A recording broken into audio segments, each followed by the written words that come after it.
I'm really excited about this one. I've known about Nordic Audio Labs for a long time now. Haven't been able to check out any of their mics in my space yet, so this is a first. I've always admired these guys. They kind of do their own thing. They're not necessarily trying to do, vintage recreations in most of their normal lineup. They've got a really unique capsule design. This one specifically, although this is a solid state mic without a transformer, it's actively trying to, mimic a lot of characteristics that we like in a good tube mic without any of the setbacks like a big noise floor or anything. So this is going to be an interesting one. It's more of a budget mic as far as what they put out so far. No bells and whistles, fixed cardioid, really simple. Throw it in front of a source and see what happens. So we'll start out. I'll kind of just play it in front of a couple of other mics side by side just so we get a good kind of baseline to start with to kind of see where it falls on the audio spectrum. I'll record a whole song using the NU-24Ks and then we'll hear a full mix at the end. So let's start out and just hear it besides some other mics to kind of, get a good baseline and starting point, since this seems like it's going to be a pretty unique mic. So let's start there. This is always my starting point when I get a new mic in the studio. Don't think of this as a comparison of, I'm trying to figure out which mic sounds better. This is more just for me to get a good starting point to determine, where on the spectrum the Nordic audio mic falls. So I was really intentional in my choices for comparisons. This is my Gefell UM70 from the early 90s. This is the transformer-based version of the Gefell UM70. The interesting thing about this mic was even in the 80s and the 90s in Gefell's literature for this mic, they kind of described it as having tube mic characteristics. So we'll see if there's any similarities. They're probably going to sound really different, but I thought that'd be an interesting one to compare it to. Then on the other side of the spectrum, I've got my Vanguard V14. This is one of their new custom mics that I got help design. This is more in the C12 kind of, camp. It does a lot of other things, a lot of extra features, but right now I have it kind of in the C12 voicing and stuff. So it's got a really good bee's knees capsule. This is a good, representation of a C12 mic. So we've got a really kind of bright, open tube mic that's really good, spare no expense. We've got a kind of solid state mic that might be trying to act like a tube mic, and then the Nordic Audio Labs mic that, touts some, tube characteristics. So let's start. I'm just going to play one single chord, and we're going to go between the three mics.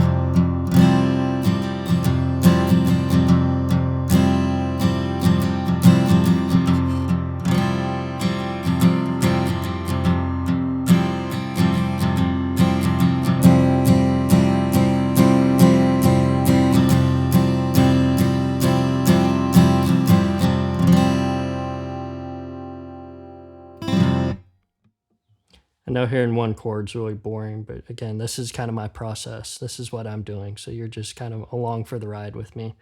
I don't like injecting opinion into these, but I'll just say some interesting things I'm picking up right off the bat. This is the first Nordic audio mic that I've been able to hear in person in my space. I've heard a lot of people talk about the high end being really open, but still smooth. Definitely stands out to me. The compression stands out to me. There's definitely some compression characteristics to it that are reminiscent of like a good tube mic when, you're pushing it a little bit. So really interesting. I think they're definitely on the right track to, kind of designing a solid state mic that has tube characteristics. So let me just play something other than, one chord. We'll listen back and forth.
So once again, just to reiterate, don't think of this as me doing a mic comparison to see what sounds better. This is just a general starting point.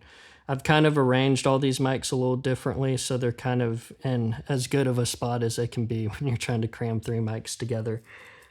They're all really different. I would reach for all 3 of these in different situations. But again, this is just a good starting point, because I think when you just hear one mic in a mic review, you know, you kind of get horse blinders. You can kind of tell what it's doing, but you have no frame of reference. So I always try to start out with some sort of useful frame of reference so you can get an idea of where a mic falls on the spectrum before we start doing the full song. So I think that's a good starting point. Again, I was kind of specific in choosing these 2 mics to compare with the Nordic audio mic. Let's just go right into the song. We'll start hearing some individual instruments and then the whole song at the end. The main instrument in this song is the grand piano, so we'll start here. It's a really weird, kind of atypical mic setup, so I'll walk you through it and explain the method to my madness. I don't want to go off on too much of a tangent on this, but I've gotten into Dolby Atmos this year. I put in a full speaker system. I'm kind of approaching it differently. I'm not remixing people's stuff into Dolby Atmos. I'm looking to record things in a very specific and intentional way. So miking and recording things for Atmos from the start. So it's made me rethink a lot of larger instruments like grand piano and drum sets, because some things that work in stereo don't necessarily work well in Atmos, and kind of vice versa. So one thing I found out really quickly was I wasn't really liking how the typical kind of spread out stereo pair of mics worked on a piano when you've got all this space to work with in Atmos. I found that pianos seem to work better for me in mono sometimes in Atmos, but I really hate recording pianos in mono. I like to give them some space. So this is one of those weird microphone kind of arrays and setups that I kind of fell into just from experimenting that, funny enough, ended up working really well in stereo. So what's going on? Think of your main left-right pair as these 2 over here. They're both face down, so they're not like faced up looking at the piano from these directions. They're facing straight down. This is kind of your low end, and that's your high end. Now, when you do it this way and you space them this far apart and face them straight down, you get a very exaggerated stereo image in stereo. That can be a good thing. I think for this song, since it's piano led and it's a very simple kind of piano part, I wanted to make the piano kind of exaggerated and pushed out so that there's a lot of room to work with the vocals and some other things in the center. So you start out with these 2 kind of, you know, spread left, right really hard to give you an exaggerated image of the piano. Then you have a central mic to kind of anchor everything together. And there's some reasons I do this in Atmos that I won't get into. I'll do some videos on Atmos miking at some point, I'm sure, when I figure some more stuff out. But you basically end up with a central anchor mic that's looking straight down the middle of the piano, where the strings, the low end and the high end strings, start to intersect. So that kind of gives you a realistic overall, you know, vision of the piano as an instrument. Then you have these 2 mics to kind of spread everything out. So when you get the files, you'll have a few things to play around with. What I would suggest you do is start out with this main left and right mic, spread them out and get a really exaggerated kind of wide piano sound, and then blend in just a little bit of this guy to anchor everything together and bring it together so it doesn't sound too separated. It can be difficult when I do these mic reviews where, you know, you only have a handful of mics to work with. I don't know how I'm going to do the drums yet. They might end up just being in mono. We'll see. But all that to say, I wanted the piano to sound pretty exaggerated, and I wanted to leave a lot of space in the middle for some other things. So this might seem like a weird setup, but play around with the files. It works really well. This is one of those things where I've kind of gotten addicted to doing piano this way, because it works well in Atmos, works really well in stereo. It's almost like a controllable mid-sides, where that's your mid and these 2 are your sides. It's interesting, it's unique, it's weird, but it sounds good to me. So be interested to hear what everyone else thinks, but I thought it worked perfectly for this song.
couple parts that mess you up. Yeah.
Nordic Audio had 2 suggestions moving into vocals. The first was to get a little bit of distance on the mic and not just eat it, which I'm always a fan of. I always like distancing the mic just a little bit.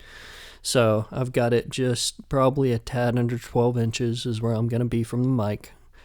Then the second thing was to angle it off just to the side and down, just ever so slightly. They said that you might be able to get away without having to do any de-essing if you kind of angle the capsule over and point it down a bit. Pointing at your chest in a way so that sibilants and those S's aren't hitting it really hard. So we'll see how that goes.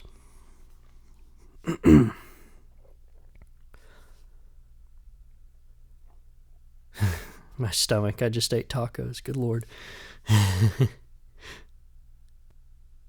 They said in the beginning, it's looking pretty bleak. So call this number toll free.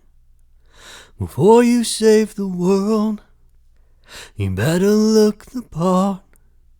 It only takes a little oil and aerosol. Now I can see the stars.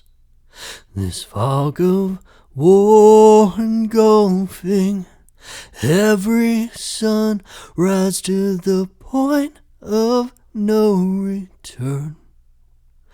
Picture perfect places, ash beneath our feet. Now, ash beneath our feet.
Now that we've heard the mic on individual instruments, now we're going to move to the point where we hear the full song front to back with a mix. Now, I always say this, but I think my job in these videos is to just demonstrate the mic and let you hear what the mic sounds like. We can all go crazy at the mix stage and overdo things. We can make bad mics sound good. We can make good mics sound bad if we get a little heavy-handed. So I really try not to overmix things at this point for these videos. I just do some really basic EQ and compression on individual instruments. Sometimes I'm just doing some high and low passing. I'll throw some fun stuff just on the master bus in terms of a nice EQ and compressor. Then we just hear a very basic bare bones mix because I really want you to hear what the mics sound like and not my mix decisions. Don't forget, I'm going to have full session files available for you to download in the session link. It'll be a Pro Tools session, so if you use Pro Tools, everything will be nice and organized. If you don't use Pro Tools, just go into the audio folder, pull everything out. Everything's bounced from the top of the grid, so you can just throw all those WAV files in whatever DAW you want. So let's wrap this up and hear the full song. They said in the beginning, it's looking pretty bleak, so call this number toll free. Before you save the world, you better look the part. It only takes a little oil and aerosol. Now I can't see the stars. This fog of war and golfing, every sunrise at the point of no return. Picture perfect places, ash beneath our feet.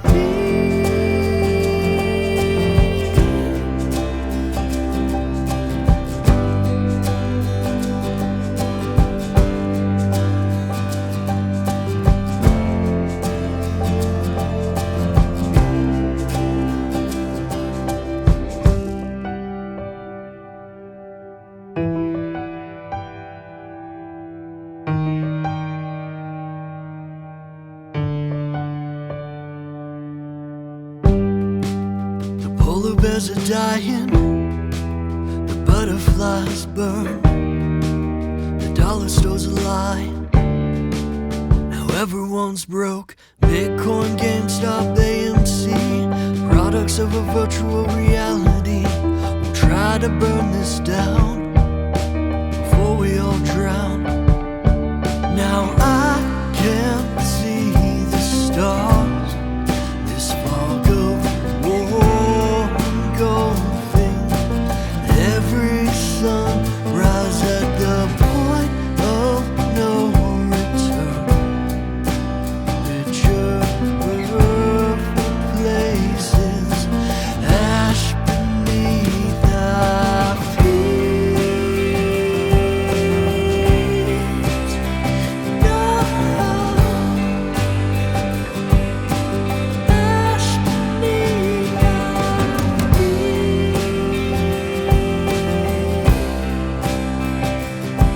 Now I can't see the stars. This fog of war and golfing, every sunrise at the point of no return. Picture perfect places,